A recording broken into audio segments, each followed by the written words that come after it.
So the data is in for the season and how the fights have been progressing so far. So it's about time we updated a little bit of our tier lists, especially when it comes to the best marches and best pairings for each and every troop type for Season 2. So stick around in this video because we'll be breaking down each and every best march, and I'll give you a little bit of a hint of their talents just to get the ball rolling.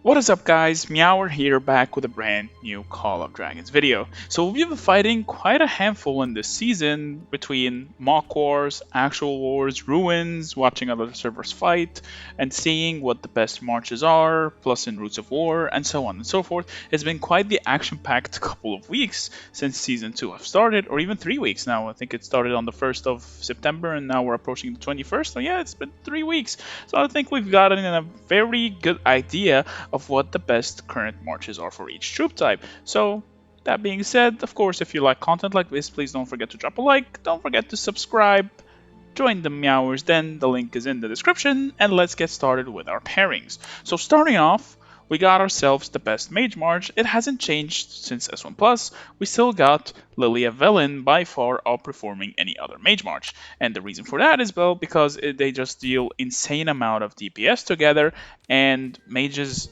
have value while still insanely good, might not be the strongest anymore going into Season 2. The reason for that is because everyone has powered up so much that it makes it kind of difficult for mages to truly shine without being eaten alive by counterattack from archers. So I'm just going to show you the talent real quick for what I usually would run with mages.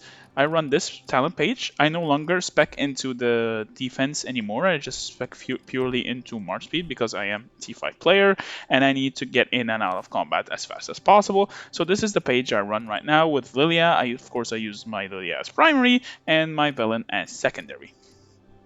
That is it for the mages. Nothing else has changed for much in mages. There's still the replacements. There's still Alwyn. If you don't have your Lilia max, you can still run Velen Waldir and Alwyn Lilia and so on and so forth. Atheist is still there. He's still a good flying. So since we are on the topic of flying, the best flying march, of course, is still gonna be Atheist Thea with the Celestials.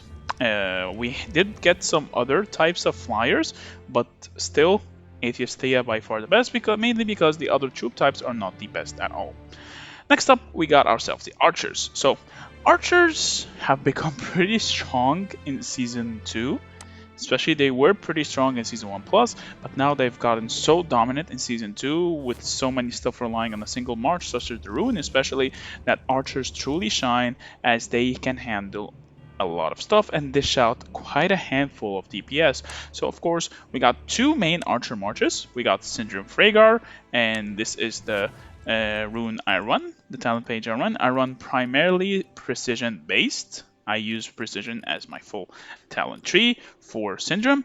And of course we got the sleeper OP march right now for archers, Hoskinara, that just does so much counterattack damage and so much DPS in general that it's hard to really kill that march. It's just so tanky and it does so much that you cannot just leave it unchecked. Of course, I would spec into overall speed over overall defense because I kind of forgot to switch this, but yeah, this is the tree I would use on them.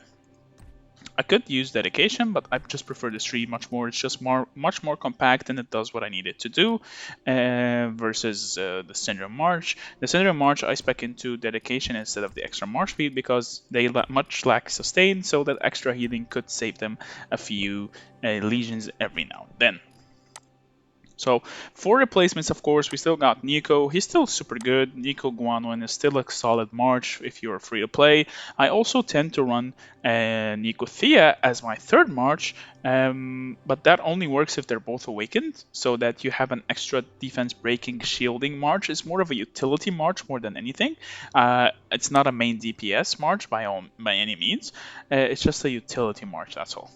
Next up, Infantry. We got Madeline, of course, the staple of Infantry and what makes Infantry so viable. And we have Garwood instead of Nika.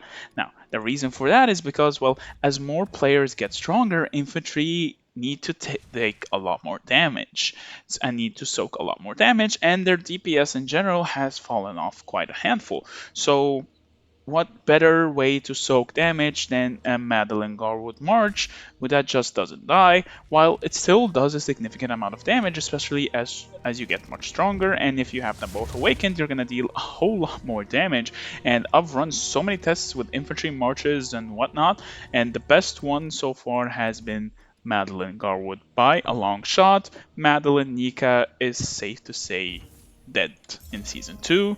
So if you've invested in Nika and from the start of the season, well, bad news, she is now worthless.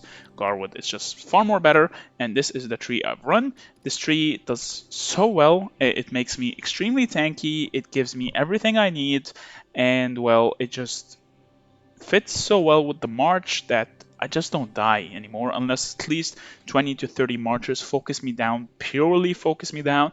So even if they do, that's kind of the point of infantry. The point of infantry is just to soak as much damage as possible. So this page allows me to do that. I would swap the defense to march speed, but I haven't felt the need to. Infantry are already much faster than anything else I run, so I didn't really need the urge to lose any more defensive capabilities, mainly because I'm just going to be throwing this march in to soak as much damage as possible. Next up for Cavalry. The best Cavalry march by far has been Ferondel Emrys. I know, Ferondel and Emrys. Well, we might be asking me what happened to Bakshi Emrys. Well, Ferondel Emrys just out TPSs that march by so much. Ferondel in general is just extremely broken right now with the way his kit works and everything. I would advise you go for the skill tree, the control tree on him. It just does so well with him. You could go for control PvP, or you can go control cavalry, but using the control tree as primary with cavalry is actually pretty strong, mainly because of blind snare and this rune, the ambush. Like, it just synergizes so well with everything that they do that it's just so good on him actually. So I take back what I said during his guide video. He's actually pretty good deputy, especially when you pair him with Emrys, and then you slap Spring Blades on him, and good luck seeing anything survive your insane DPS.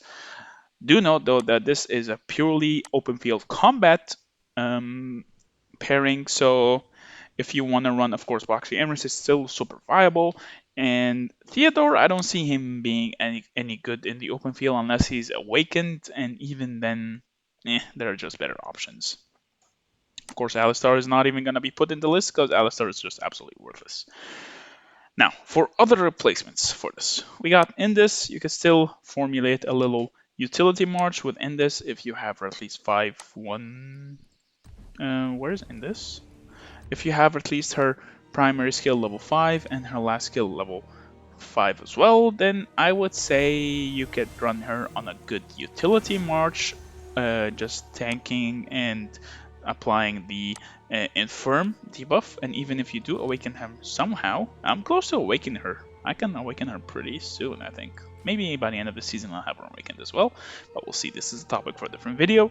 But still, she's still a good commander, not gonna lie, mainly because of how strong Infirm is, because Infirm lets the target legion take 20% more damage from all sources, so it makes them pretty strong. Of course, we're gonna put Nika in the replacements, though not really recommended. Eliana not viable for PvP. Bakar no longer viable after season 1. Craig only if he's awakened. Pan I would put in the same boat as Indus. But yeah, those three are not viable in PvP. The replacements, while they are viable, they're just the options that are presented in the list are just far more better that it's hard to justify not using them, just because of how much damage they do, how much utility they bring to the table, and how much tankiness they bring to the table. And I think on that note, that is everything for what changed in Season 2 when it comes to the pairings and everything. And yeah, just one more look at this at the pairing list. Yeah, I don't know why I brain lagged. But yeah, on that note, thank you so much for watching. I hope you liked the video. If you did, drop a like. Don't forget to subscribe. Join the MEOWER's Den. If you have different opinions than me, please drop them in the comments below. Let's discuss them. I will release the best artifacts video next up. Maybe tomorrow, if the new event doesn't come out with the update at the same day, I'll probably release the best artifacts tier list for it, just to like clear up what the best artifacts are right now to match the theme of this video as well. But on that note, I will see you in the next video. Meow meow.